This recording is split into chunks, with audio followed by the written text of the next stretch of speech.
You're not really saying that music can kill, are you? Yes, I am.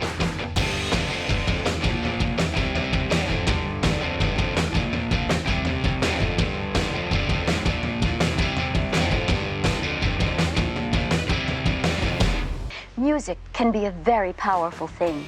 Nothing galvanizes the emotions as quickly. Hello, kiddies. We're going to have a real good time together. We are talking with, I guess, Del Roscoe from the Del Roscoe Band. They are a really cool. Their website describes them as Gothic Indie America, and I think if you look at the website, you will see of which they speak, and I think that's the perfect definition of them. And it's a lovely combination of music and art and the rest of it. A few things we should discuss. The Bob Weir tribute this past weekend. I don't know if you saw any of it. I saw bits of it, yes. It's very nice. Mm-hmm. And the John Mayer tribute's been going around.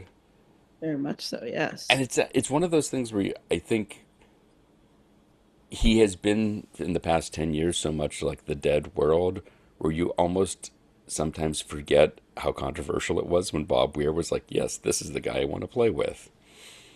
I know, but I knew he was a good choice. You knew his body was a wonderland. I get that, but the rest of us didn't. I know. Went to go see a friend of the show, Wayne Gerard, as a member of the Don Was Pan Detroit Ensemble. Yes, which I'm very jealous about because I've missed them twice. It was great.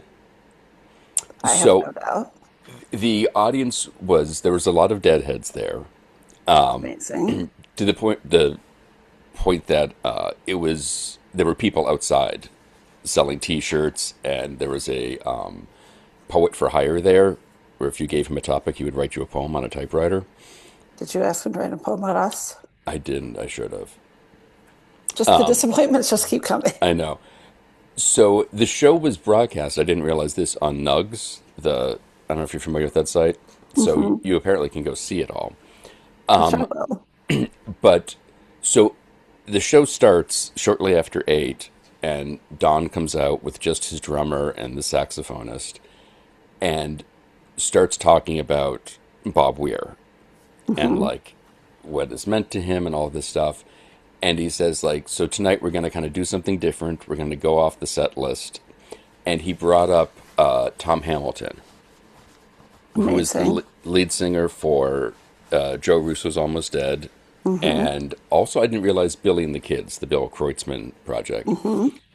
And they did, I mean, it was great. New Speedway Boogie, Cassidy, Truckin', and then one other one I can't remember now. And then and that was like 45 minutes. Wow. Of just them jamming and stuff. And it really showed off the saxophonist they have in that band, who is great. And I guess he's played with, when they were introducing the band, he's played with the Stones and Dylan, and like, you go, oh, that makes complete sense. And it wasn't maybe 5 minutes into the show where the elder turns to me and goes, that drummer's amazing. And being a drummer, he would know. Yes, he was great. Yes. And then the whole band came out. They did pretty much a whole set, but there was a couple more Dead songs than usual. They did all of Blues for Allah. Unfortunately, they did not play Nubian Lady. Wow. I know that's what you're waiting for. But the Curtis Mayfield in My Country ending was amazing. And after the show, as they're wrapping up and Don was saying goodnight, he's like, I'm going to be out at the merch table, hanging out, signing stuff. And then he mentioned, or if you just want to talk about Bobby, come on by. Because he opened up by reading a quote from Ramdas, I think that's how you say his name.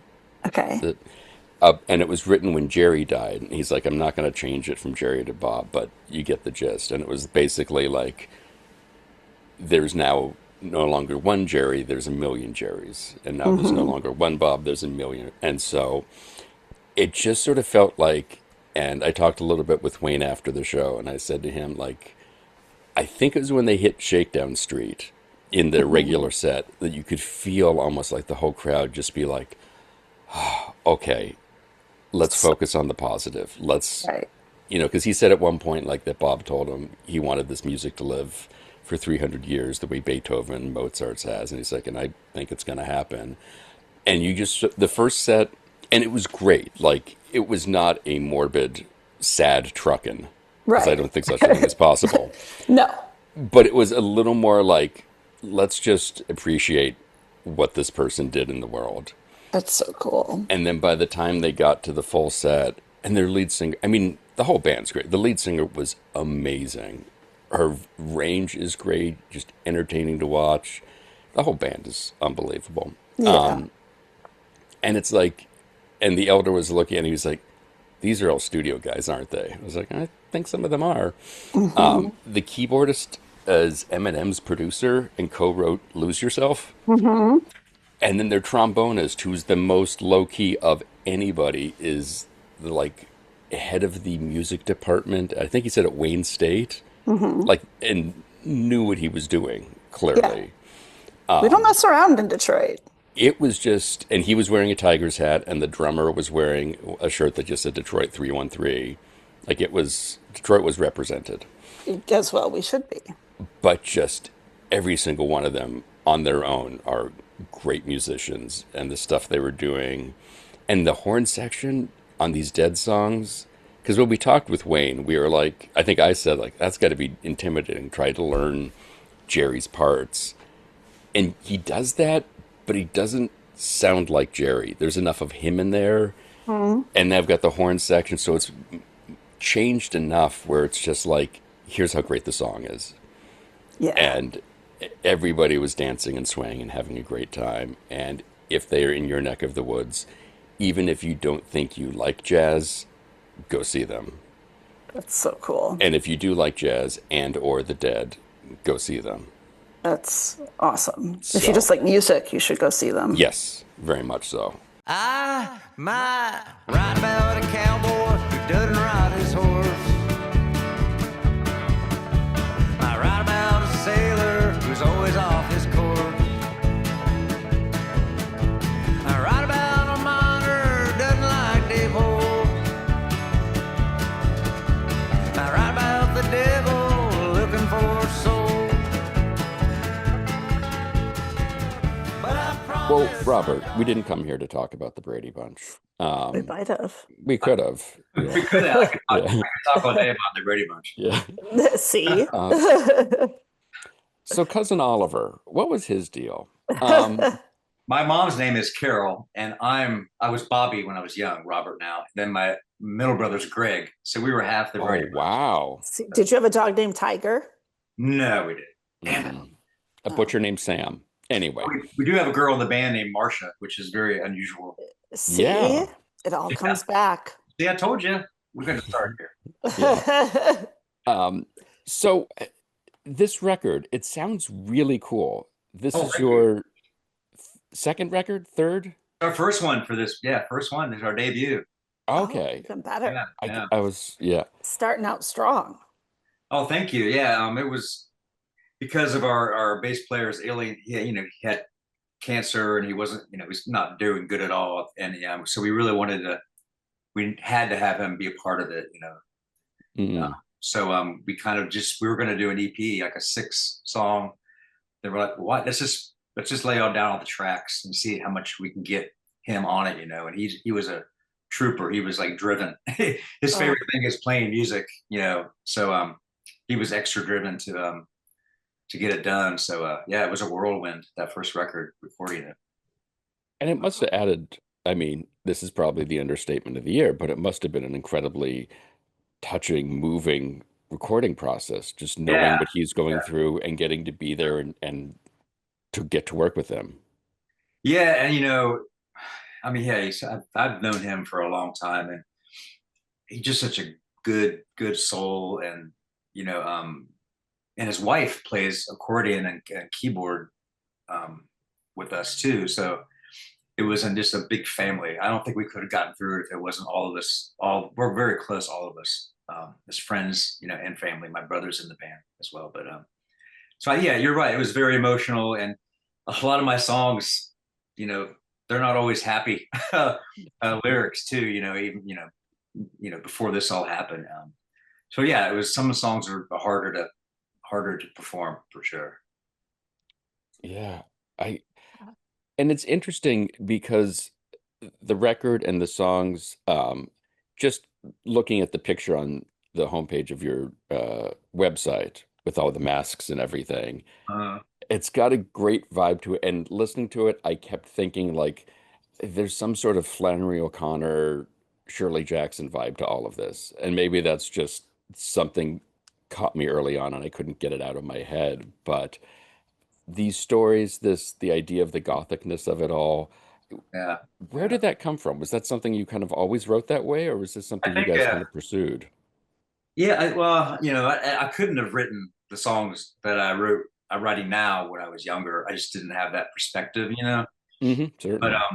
I live in Atlanta now, but I grew up in my grandfather was a coal miner and a preacher and a farmer, and my brother we grew around that whole that kind of I don't know that kind of lifestyle and environment I should say, and I think that fed a lot to the narratives that you kind of have when you're older you can look back and kind of get a different perspective on that childhood moment, where it means a lot more, different now when you're older. But so yeah, Tim and I grew up in small town Ohio, and a lot of my songs are about the experiences there, and a lot of songs also are about getting older, and there's more road behind us now than in front of us.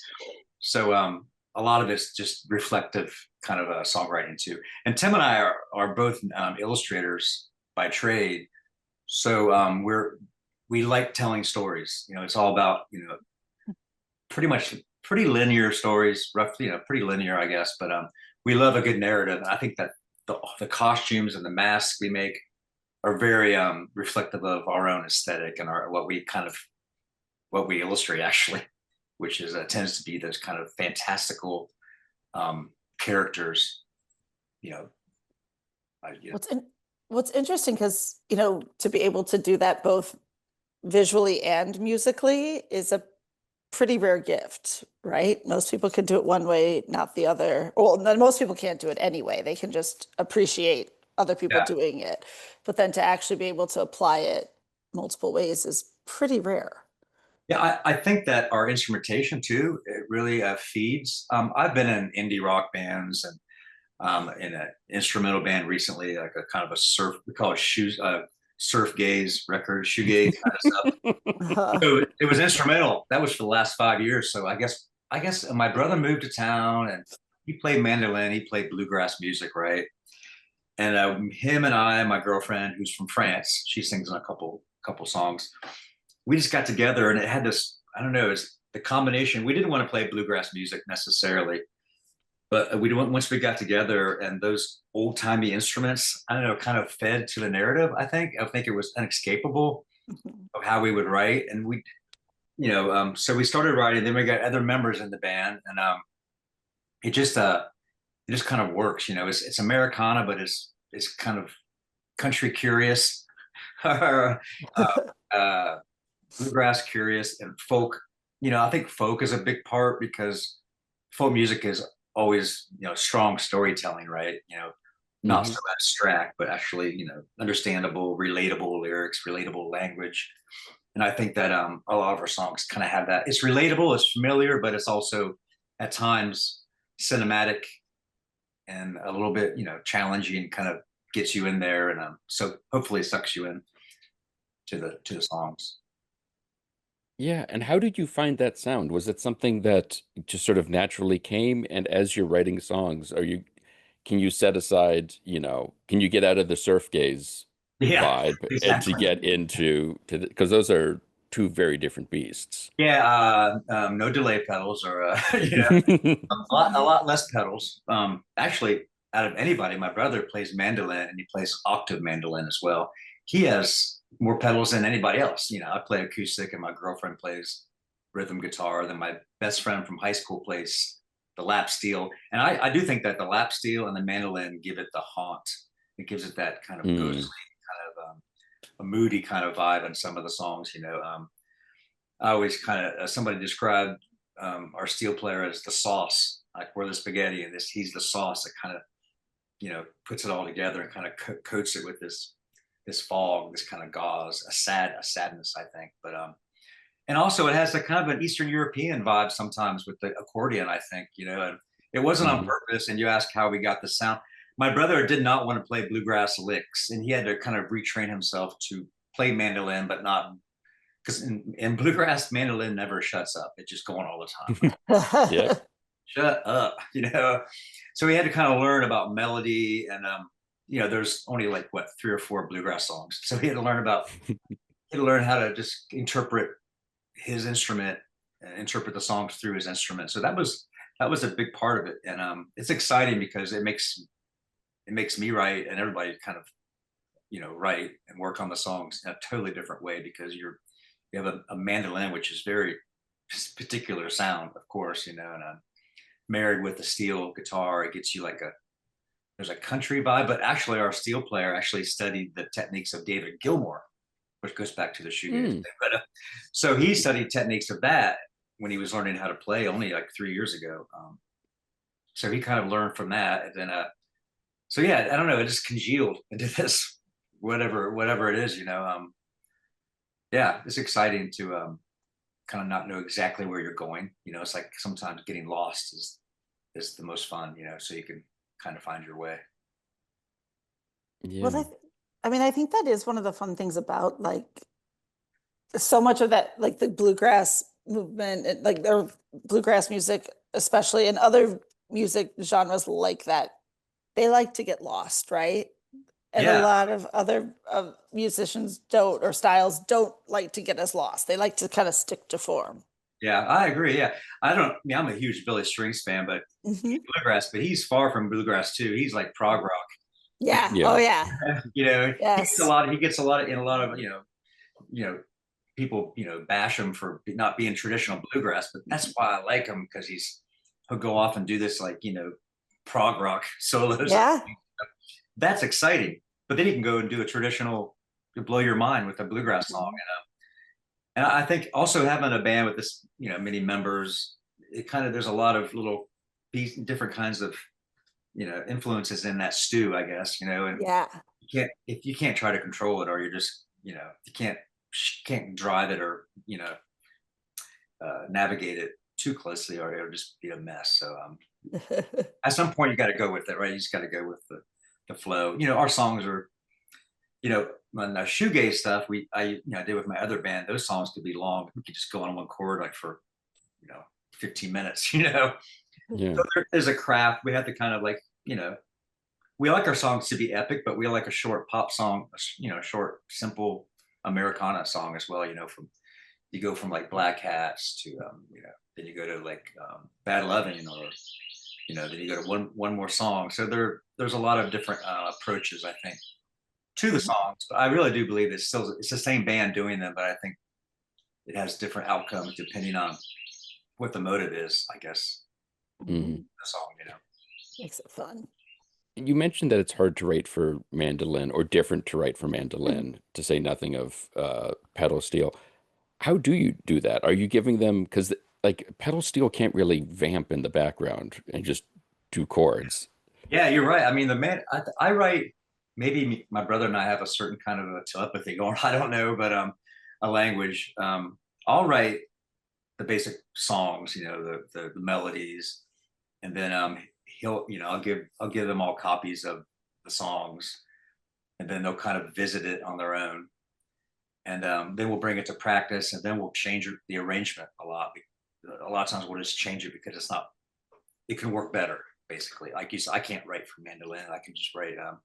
I know, what Freddie likes to capo on for different keys. He prefers whatever key, So we can do some of that, but I think it's so fresh, him playing this kind of mandolin, that I don't want to do too much. I don't want to restrain him or constrain him too much with structure, or formula, I should say.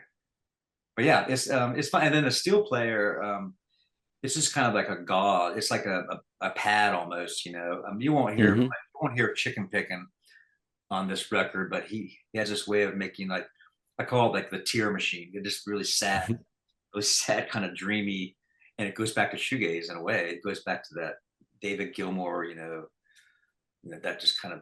And we have slightly psychedelic moments, as you can hear, but yeah, and then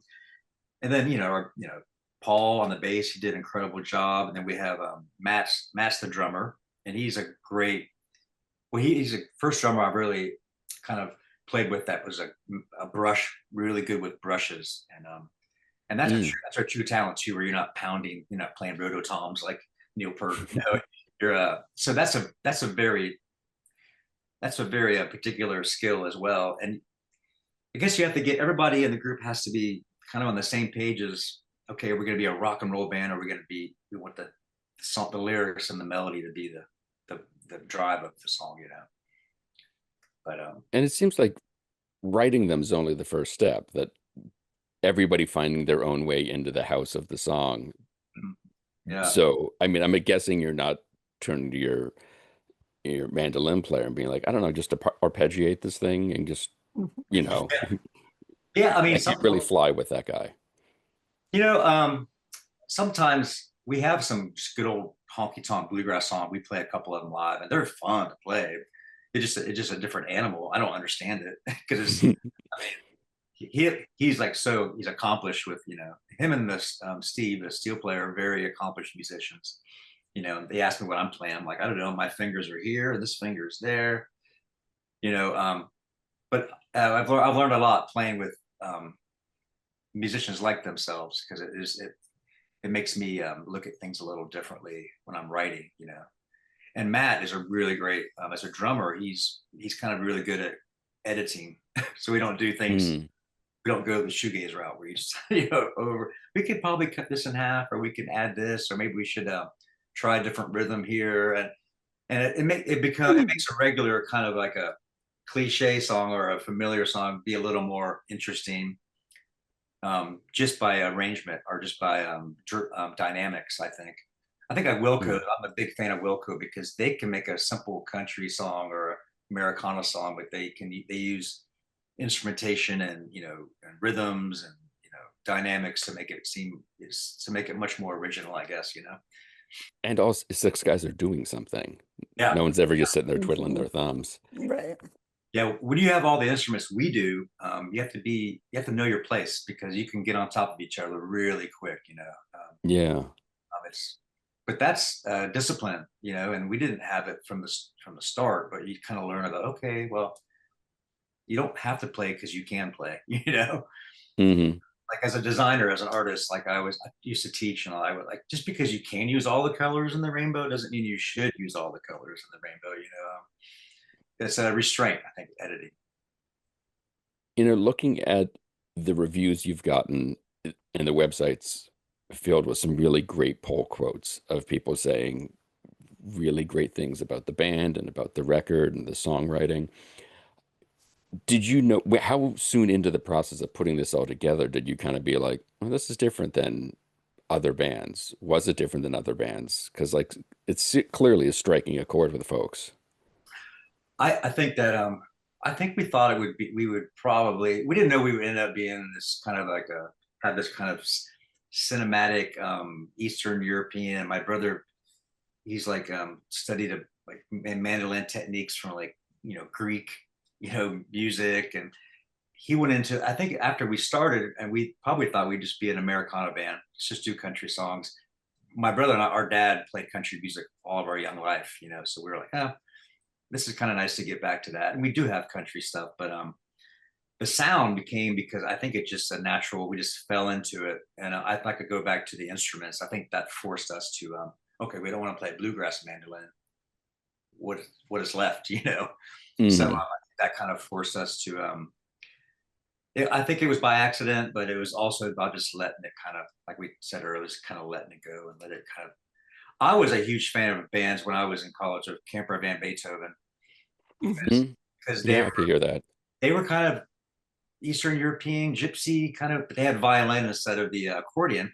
And I just met David Lowery Friday at the record show. He's doing a little tour for his new record, but big influence because they just, I mean, early days they were very ska and kind of weird, Southern California stuff, but they could go into this beautiful kind of country and this kind of like Beatles song, or they had kind of had it all, but it had that camper vibe to it, so that was a big, when we started playing and started coming up with these songs, I'm like, well, that's a it's not totally off. People have done this kind of stuff before. You just don't you don't see it much around now, I guess. But I'm sure it's out there. We just don't. We're too old to go around and find it, I guess. But so when did you kind of? Oh. I was just saying, too busy, not too old. Yeah, never too old. Yeah, never too old. But yeah, I mean, I think that I'm working on demos right now. I have like about 20 new songs written, and I'm going to go in the studio next week to just do some me and acoustic and my voice, laying those out.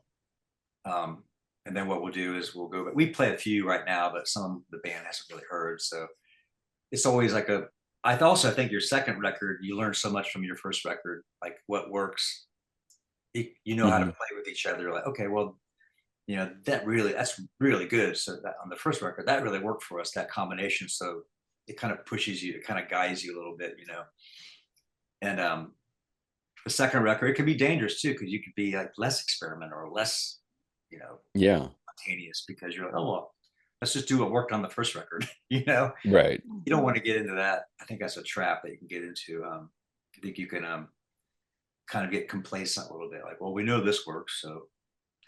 But so yeah, we're really excited about the next record. You have to, by the time your first record comes out, you have to be almost ready to record your second one. So. Right. But how soon into the process did you realize that this was something special, or did you realize it? I think, well, originally we were only going to do an EP, and I think we started recording, like and Paul was in it, and Paul was like, he was a motor, he was a big part of just the energy, right? So I think we kind of sensed something that it was like it just felt right. It fit. It came pretty natural. And our producer Tim Delaney, he loved it, and he spoke our language, so it kind of went smooth. And we're like, wow, that sounds really good, And we were a lot more impressed with ourselves than I think we would have thought we would be impressed by ourselves. But I mean, it's all subjective, of course. But we were happy with trying these things, mandolin and an accordion and a steel, and we're like, yeah, well, but why not?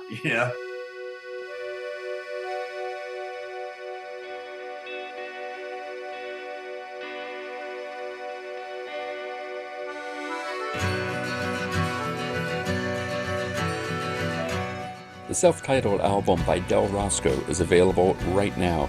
For more information and to get your copy, check out their website, delroscoe.com.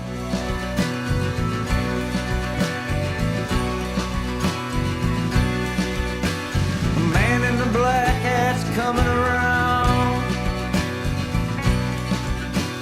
Nobody's safe when he comes to your town. Don't run away, be ready to fight. He travels by day to get there at night. Man in the black hat's coming for your town.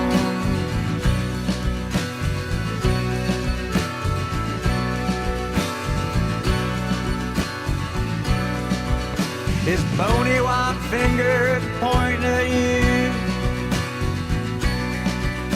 He's telling his story that everyone's doomed.